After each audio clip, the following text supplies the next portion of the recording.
here today with Ed Rigsbee, who is an international expert at building market share through strategic alliances.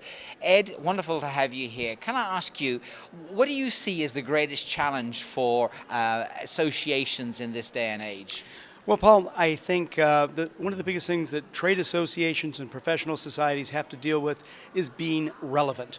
Trade associations and professional societies are dealing with the fact that the baby boomer members are slowly becoming what we call lovingly near-deads.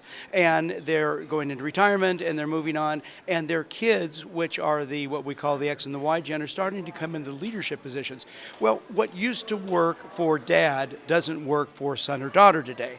And for associations to deliver real value, the problem is too many associations have been so long, they've relied on the old saws of the golf tournament and the cocktail party. The younger people, that's not good enough anymore. Yeah.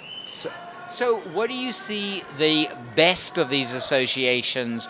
What are they doing that's making them successful? Because there are some successful ones around, is that right? Well, as an example, in Los Angeles, where I'm from, the Los Angeles County Bar Association, great example. They got about 30,000 members. They started recently, they call it lovingly the Dinosaurs Club, meaning the dinosaur lawyers. And they also turned it into a revenue. They only charge about $30 a year extra, then they just tack it onto the membership. They don't even ask them.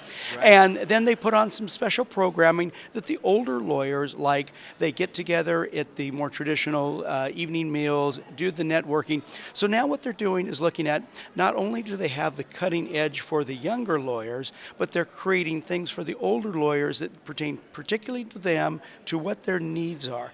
When associations are moving to look at segmenting their membership and saying, okay, we need to serve each segment, too frequently, I think one of the biggest death traps for associations is they get focused on new members, and forget about member retention. Right. And member retention is all about serving the people you already have. Yeah. So really, it's a matter of thinking differently because of the two levels. You've got the older generation and the younger generation coming through.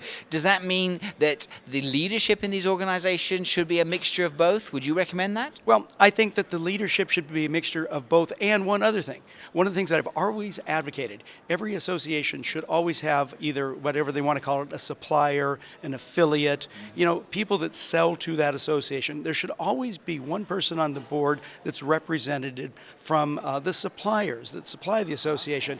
And, when we look at diversity is not just black and white. Diversity is not just North and South. Diversity is not just Asia and Dubai. Diversity is also age. Diversity is what you do in your industry, whether you're a supplier, whether you're a distributor, whether you're a manufacturer. There's a lot of stakeholders in every association, and the associations too frequently lay back on their laurels, maybe during the good times, and they forget.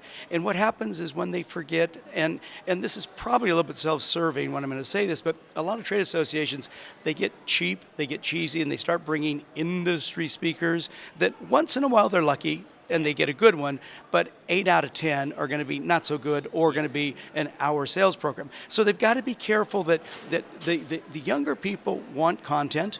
Yeah. The older people want still networking and also being willing to understand technology today. I mean, in the back of any association meeting, the younger people are in the back either texting one another or posting on Twitter how the things are going. And, we just have to deal with that and accept that. Yeah. We're not going to change it. No, I totally agree with you. Ed, if people wanted to make contact with you, how could they do that? Well, the best thing they could do is they could contact me at, give you a couple websites. One is Rigsbee.com, and Rigsbee is 2 E's, so Rigsbee, like Riggs and a bumblebee. So Rigsbee.com for the one. That's my main site for strategic alliances. I also have a website, growingyourassociation.com, all one word, growingyourassociation.com. And that for association people that want, there's on both of these websites, there's a huge amount of articles that are downloadable at no charge and plenty of other resources that'll help them. And I can tell you that I've looked, there are some great articles on there. Thanks, Ed. Thank you so much. Okay. Appreciate it.